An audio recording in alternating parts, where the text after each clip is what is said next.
As a Victim Liaison Officer, my role is to keep victims informed, to represent their views as the sentence progresses, and to make sure their views are considered by those making decisions. My day starts at around 8 a.m. when I arrive at the office and check for any new messages on my phones. Today, the mother of a victim has left me a message. She has heard that the offender is back in Kent, and the mother is worried about sending her daughter to school. I ring her back and reassure her that the offender is still in custody. Next, I have a meeting scheduled with the Senior Probation Officer who manages the victim team to discuss a dispute over the boundaries of an exclusion zone. The victim's family feel that we are putting the needs of the offender first. I have spoken to the family previously to reassure them that I'm putting forward their views in this case. It is a difficult situation to balance. After I have evidenced the reasons for the victim's request, my manager is going to ring the senior of the local probation office to try and resolve the issue. After the meeting, I start to prepare the paperwork for a visit to a victim who is being re-victimised by an offender's family. During my visit, I find out that the victim has suffered a further assault, and I encourage him to report it to the police. He will not.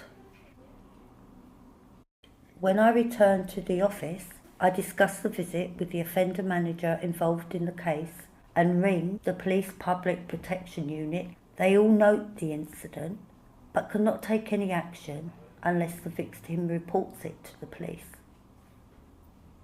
I then get down to checking my emails. I have 3 new visits confirmed. I get myself a coffee and finish writing up reports of previous visits. Whilst writing my reports, a colleague arrives to discuss an exclusion zone.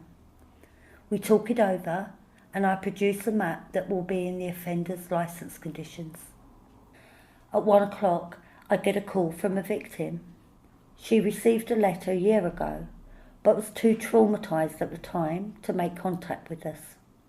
I arranged for a visit to see her next week, and I explained to her that the offender's release is not for at least a few more months, and that he will come out on licence.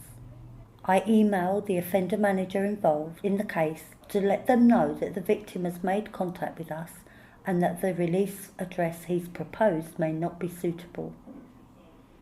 I arrange a meeting to discuss this in more detail after my visit with the victim. During the afternoon, I received 5 new allocations: 2 victims of sexual assaults, 1 victim of a robbery, 1 of GBH, and 1 case of death by dangerous driving. I write the initial contact letters to arrange visits within the next couple of weeks. I check my emails again and I have requests to attend 3 different multi-agency public protection meetings. They clash with existing visits, so I will have to prioritise my schedule based on the risk posed to the victim. I also received 2 notifications of parole results, 3 releases on temporary licence notifications, and 1 notification about the imminent release of a prisoner. I contact the victim of the offender about to be released.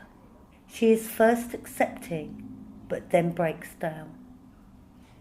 I explain the protective measures in place from the last multi-agency meeting, and she says that she feels a little bit better.